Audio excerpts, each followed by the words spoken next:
baralgin ko'p farmatsevtlar tushunmayapti.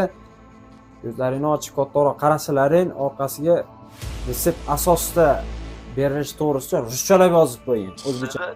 Bismillah bilan kirganmisiz o'ziyatga? Fitna ko'tarish uchun kirganmisiz? Fitna ko'tarish uchun? Agar fitna ko'tarish uchun kirgan bo'lsangiz, murodingizga yetasiz. Nega akademiya asoslarida qonuniy inson iste'molchi haq-huquqini talab qilsa, uddastanlik ko'rsatish kerak ekan, shunaqa.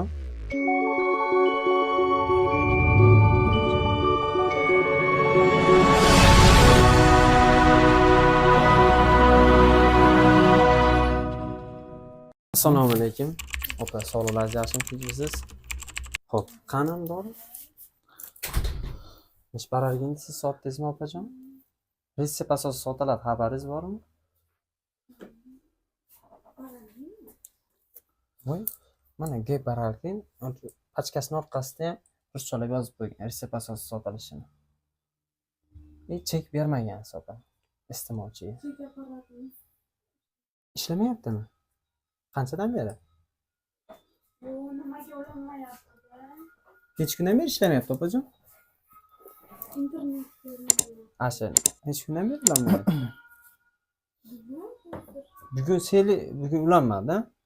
Internet yaxshi bo'lsa. Shunaqa? 12% xabaringiz bo'lsa, chek iste'molchiga chek bermayapsizmi? Bu apparat ishlamayaptimi? Suvdan to'xtatish kerak. Ish faoliyatini to'xtatish kerak. Keyin bitta masala. Ikkinchidan, mana sotgan doringiz bo'yicha Vazirlar Mahkamasining 185-sonli qarori bor. Qaror 29-bandida iste'molchilar huquqlari to'g'risida yozib o'tilganda, shu haqiqatan O'zbekistondan niqasdan o'tgan dori. Birinchi masala. Ikkinchisi, haqiqatan 20% qo'yilib sotilyaptimi? Ikkita masala. Buyruq asosida ishlaysizmi siz?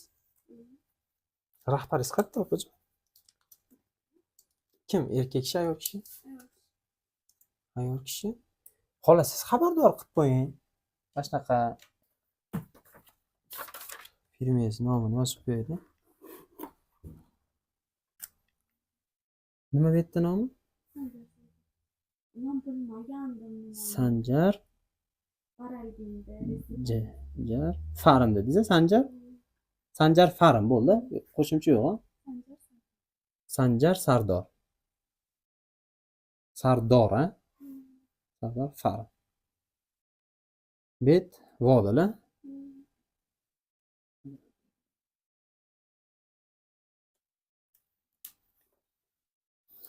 Xolos, siz rahbaringizga ayting, shunaqa kelishdi. Chunki tarmoqqa chiqqandan keyin sizni rahbaringiz aytib qancha gapiradi-da, ijtimoiy tarmoqlarga chiqadi bu narsa. Farmatsevtika o'qiganmisiz, opajon? Besestra? Farmatsevtika o'qimaganmisiz? To'g'risini aytavering, voy ko'taramiz kerak bo'lsa. Misol farmatsevtika o'qiganmisiz? Yo'q, mana farmatsevtika bor, hamshiralik sohasi bor, farmatsevtika sohasi bor. O'rta maxsus Hamshiralikka. Farmakologiya.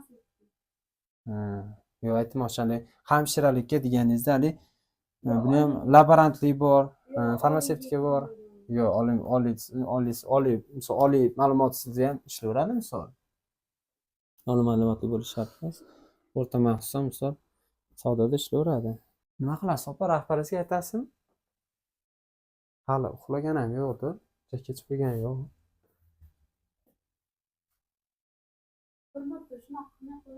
Yo'q, opajon. Buni orqasidan ponni yoshlar qo'pol qilib aytgan, kayf qilishyapti. Mana Lirika, Regapen, Tramadol, Zardex degan narsalari bor. O'shalar hozir topishalmay, mana shu baralgin, karbamazepin o'shundan kayf qiladi. 3 tadan odam sarxush qiladi. Deganali kayf qiladi 3 tadan oshig'i bilan. Gap baralgin. Buni 4-5 xil turi bor, mana. Hopsini retsepti vrachcha deb yozib qo'ygan. Skachni, ruscha yozib qo'ygan.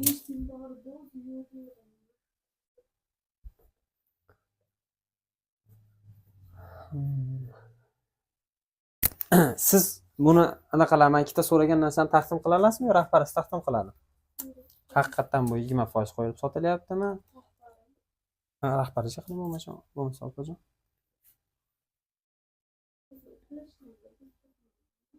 Yo'q, biz yuribmiz odamlar uchun. Xalq uchun misol. Yes, barargin-ku deysiz. Bitta ikkita kasetasi odamni komaga tushirib qo'yadi. Mana shuni orqasidan yaqinda bitta quvada bitta qiz 1,5 kasetadan iste'mol qilgan komada уже nimasida tushib qoldi. Endi biz eshitishimiz bo'yicha shunaqa holat bo'ldi. Yo, endi to'g'ri tushunyapti.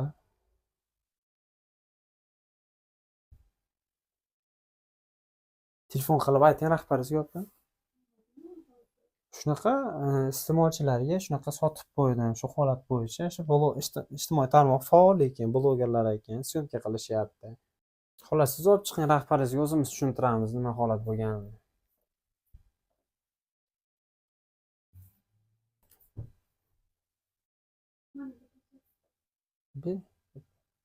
Gaplashaman deyapti.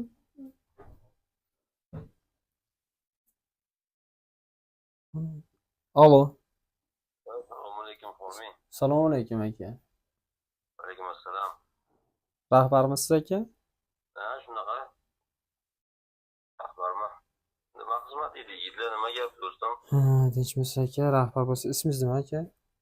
Sanjar ismim. Sanjar aka. Bu dorixonaga sherigimiz iste'molchi sifatida keldi-da aka. Aha. Retseptsiz baralgin sotgan. Birinchi masala aka. Ikkinchi masala chek berilmagan. Aha. Uchinchi masala xabaringiz bo'lsa aka,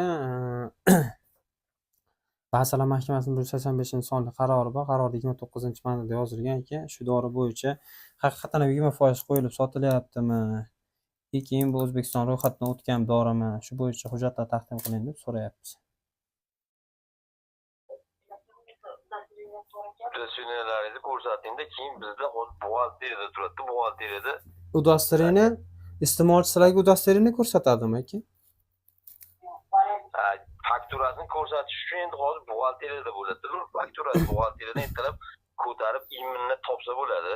Yo'q, endi birinchi marta iste'molchi so'rayapti shekilli. Ko'p iste'molchilar to'g'ri huquqini bilmaydi aka. Demak, asoslardan qonuniy misol iste'molchi haq huquqini talab qilsa, udastrini ko'rsatish kerak ekanda, shunaqami? Men u qayerda ishlashingizni aytyapman. Qayerda ishlashingiz iste'molchini udastreniyasi bo'lmaydi. Birinchidan hammani uka. Sizda uka bismillah bilan kirganmisiz o'ziyatga? Fitna ko'tarish uchun kirganmisiz? Fitna ko'tarish uchun? Agar fitna ko'tarish uchun kirgan bo'lsangiz, murodingizga yetasiz.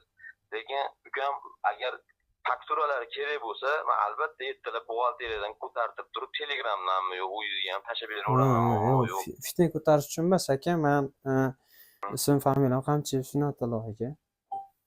Qamchiyev Sunnatulloh. Ha, Qamchiyev Sunnatulloh aka.